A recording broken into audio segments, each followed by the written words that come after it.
Hello and welcome to your Week 7 Fantasy Football Weekly Rundown. I'm your host, Jet. And this is Jared. And let's get right into it. Let's start off with starter bench. Our first matchup, George Pickens against the Jets or Ladd McConkey against the Cardinals. I think I'm going to definitely have to take Ladd McConkey on this just because George Pickens, although he's wide receiver 1 and Russell Wilson's coming back, the Steelers' offense has just been terrible. And Ladd McConkey is definitely probably a better receiver with Justin Herbert. Pickens has a much harder matchup than McConkey. Though the Steelers have been scoring a lot, their passing attack has been somewhat subpar. Their receivers tend to score very few fantasy points, so that's why I like McConkey against a much easier Cardinals secondary that got torched last week by the Packers. Our second matchup is Zach Moss versus Cleveland or Devin Singletary versus the Eagles. I'm going to take Singletary here because Moss appears to be losing a lot of workload and volume to sophomore standout Chase Brown, whereas Singletary, though he could lose some touches to Tyrone Tracy, who had a very good Monday. Okay. I'm definitely going to agree. I'm definitely going to take Singletary on this one just because his performance has been better and he's running back 1. While Zach Moss is definitely getting outperformed by Chase Brown. Is just going to continue to rise in touches. Yeah. In addition, Moss has the harder matchup against the tough Browns run defense, whereas Singletary gets the Eagles. Mm-hmm. Next up, we've got trade talks. What are the fantasy implications of these players getting traded? First up, Davante Adams, the big one, from Las Vegas to New York. I honestly think his value is going to go down, even though he's playing for a much better quarterback that he does have a connection with. I think he's going to be competing against Garrett Wilson and Allen Lazard, while before on the Raiders he was standing out wide receiver 1. So I think his target share will go down, thus his fantasy value will also go down.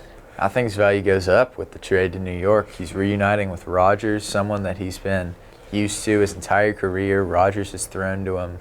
He threw to him for about 10 years as his wide receiver 1 almost in Green Bay.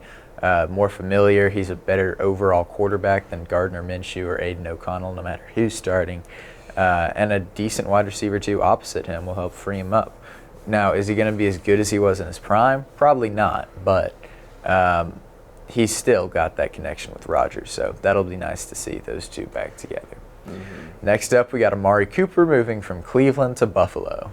All right, I definitely think this is going to be really good for Amari because he's playing for a much better quarterback that hasn't thrown the ball a lot to Khalil. I think he's got to take over as wide receiver 1.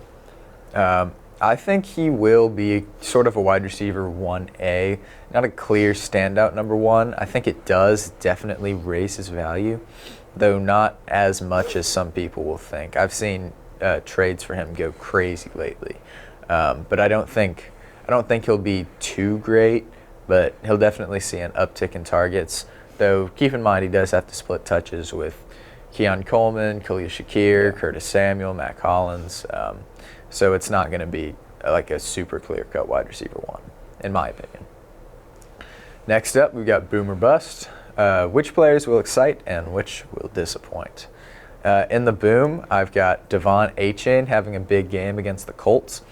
The Colts' run defense allows the most rushing yards per game out of any team in the NFL, and although Achane still doesn't have Tua and hasn't performed too well then, coming off the bye, I think this will be a nice little get-right bounce-back week for Achane, although he is questionable to go. Next up, we've got Kareem Hunt against the Niners. His Boom is 15.8 points or more, and I think he will definitely hit that because it's going to be a close game, Chiefs-Niners, the Super Bowl rematch, of course. Kareem's had a huge role ever since Pacheco went down, and 15.8 I feel like is an easy ceiling to hit. And lastly, Davante Adams, who is also questionable.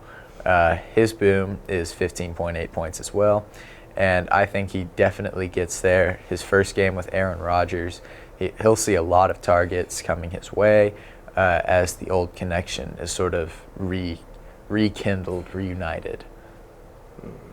For the bust, we got Drake London on Seattle at 10. His value, he's super overvalued right now with his last couple of performances playing against Seattle.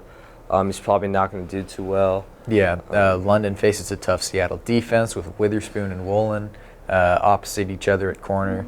Now, I don't necessarily think he'll get below 10, although I do think he'll definitely go on the shorter side of his projection. I think 10 points is a little low, but he will get under projection for sure, in my opinion. Next up, we got Tank Bigsby against the Patriots. He's projected 6.7 for his bust total, and I think he could definitely go at that or below against a tough Patriots defense. And although he is the starter with ETN being out, his lack of receiving upside concerns me. And against the tough Patriots run defense, I'm picking him to bust. All right, and then our last one is Zach Moss, and his bust against Cleveland is only 5.4. This one's kind of obvious. I mean, he's clearly just a running back 2 now. His projections are still as if he's like a top-tier running back, but his performance has been terrible compared to Chase Brown, and it's highly likely versus Cleveland that he will bust. Yeah, facing a tough defense, he's been getting a lot less workload. Brown has clearly emerged as the RB1, doesn't have that receiving upside. I mean, I don't see a world where he gets over projection, and I can definitely see him busting under 5.4 this week.